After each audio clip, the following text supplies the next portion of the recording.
Hi అండి, hello, బాగున్నారా? ఈరోజు గుమ్మడికాయతోటి చాలా సింపుల్ రెసిపీ ఏంటో చూద్దాము.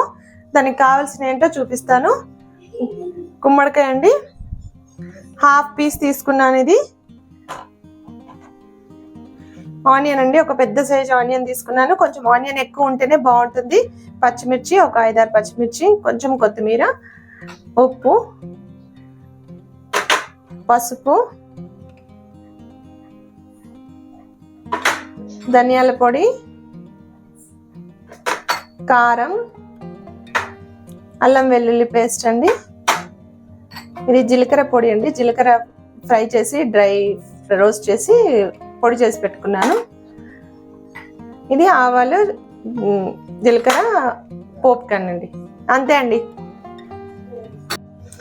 ఇప్పుడు ఆనియన్ని మనం చిన్న చిన్నగా కట్ చేసి పెట్టుకుందాం అండి. ఆనియన్, పచ్చిమిర్చి కట్ చేసుకుందాం ముందుగా.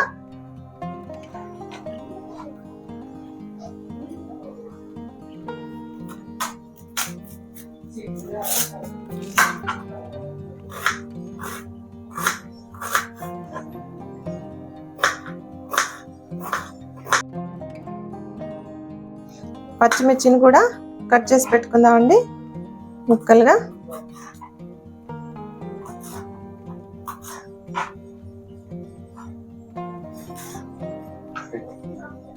ఇప్పుడు ఆనియన్స్, పచ్చిమిర్చి కట్ చేసి పెట్టుకున్నాం కదండి. ఈ గుమ్మడికాయను కూడా చిన్న చిన్న ముక్కలుగా మనం ఇదంతా తీసేసి కట్ చేసి పెట్టుకుందాం. చూడు, తొక్క తీయొద్దండి, ఇలాగే కట్ చేసుకోవాలి.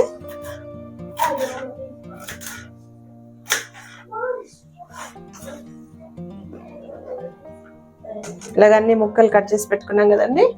ఇప్పుడు మనం స్టార్ట్ చేద్దామండి. ఇది స్టవ్ వెలిగించి ఒక కడాయి అయితే పెట్టుకున్నాను. ఇందులో ఆయిల్ ఒక 3-4 స్పూన్స్ వేద్దామండి. ఒక 3-4 స్పూన్ల ఆయిల్ వేసాను, సరిపోతుంది. ఇది బాగా వేడయ్యేంత వరకు వెయిట్ చేసి అప్పుడు పోపు దినుసులు వేసుకుందాము. నూనె అయితే మంచి వేడెక్కిందండి, నూనె పెట్టుకున్నాము. ఇప్పుడు ఇవి పోపు దినుసులు వేసేద్దాం. ఫస్ట్ కొంచెం చిటపట అన్నంగానే పచ్చిమిర్చి,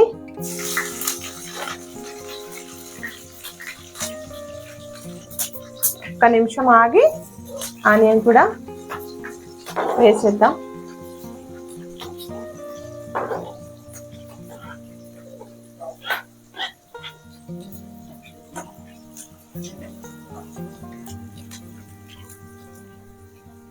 ఆనియన్ వేసిన తర్వాత కొంచెము దీనికి సాల్ట్ వేయాలండి. మంచిగా ఉల్లిపాయ మంచిగా వేగుతుంది. కొద్దిగా ఉల్లిపాయకి సరిపడా వేసేసి కొంచెం సేపు ఫ్రై చేసుకోండి.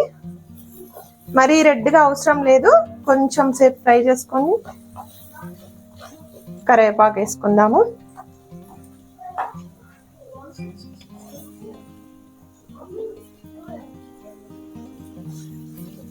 ఇలా కలుపుకుంటూ మాడకుండా మంచిగా కలుపుకోండి.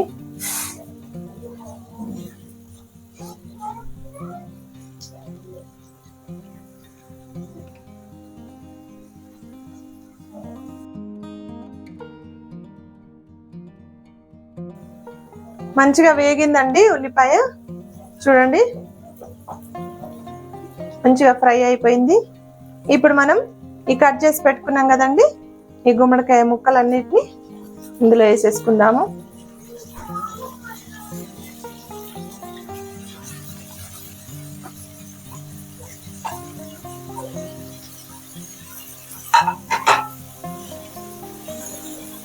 వేసుకొని ఒక్కసారి మంచిగా కలిపేసుకొని ఇందులోనే పసుపు, ఉప్పు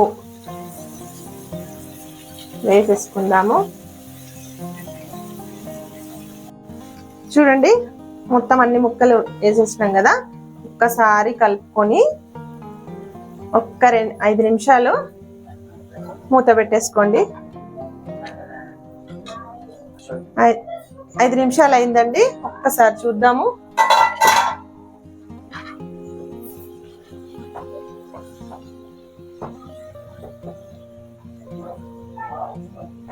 ఇంకొంచెం మగ్గనిద్దామండి. ఇంకొంచెం మగ్గితే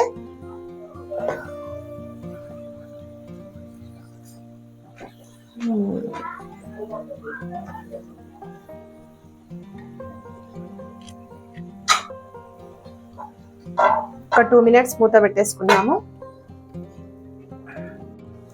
ఇప్పుడు ఇంకొక 2-3 minutes అయిందండి. తీసి ఇందులో ఇప్పుడు ఇందాక మనం ఉప్పు వేసాం కదండి, కొంచెం చూసుకొని కావలసినంత ఉప్పు,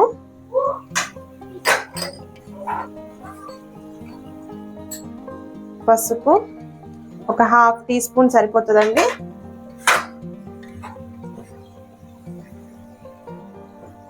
కారము, పచ్చిమిర్చి చేసాం కదా కొంచెం, అందుకని ఒక 2 స్పూన్లు సరిపోతుంది. కొంచెం 1 స్పూను అల్లం వెల్లుల్లి పేస్ట్,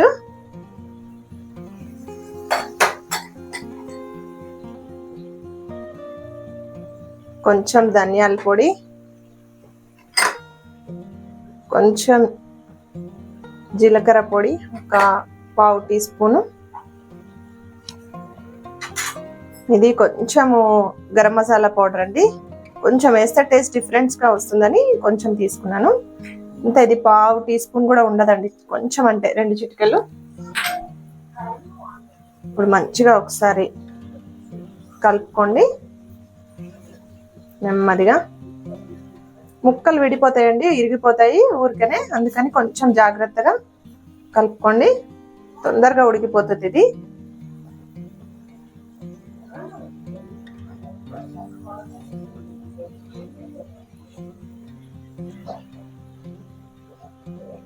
ఇప్పుడు కర్రీ అయితే మనకు అయిపోయిందండి, రెడీ అయింది. 5 minutes అయిపోయింది కదా, చూడండి మంచిగా మెత్తగా ఉడికిపోయింది. ఆయిల్ అంతా పైకి వచ్చేసింది.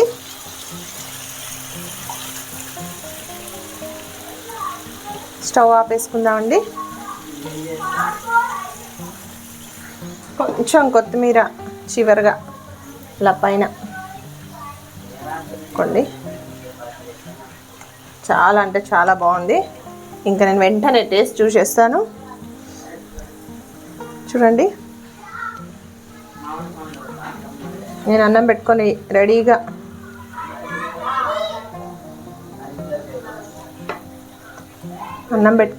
ఉన్నానండి. చూడండి, టేస్ట్ అయితే చూసేద్దాం.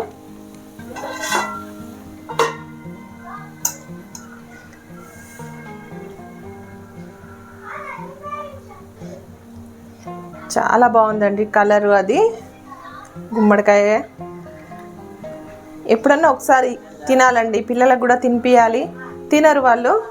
ఇలా చేసి చపాతీలోకి, రైస్లోకి, దేనికైనా బాగుంది. చూడండి, ఊరికనే ఉడికిపోయింది కదా ముక్క, ఇట్లా అంటే నలిగిపోతుంది.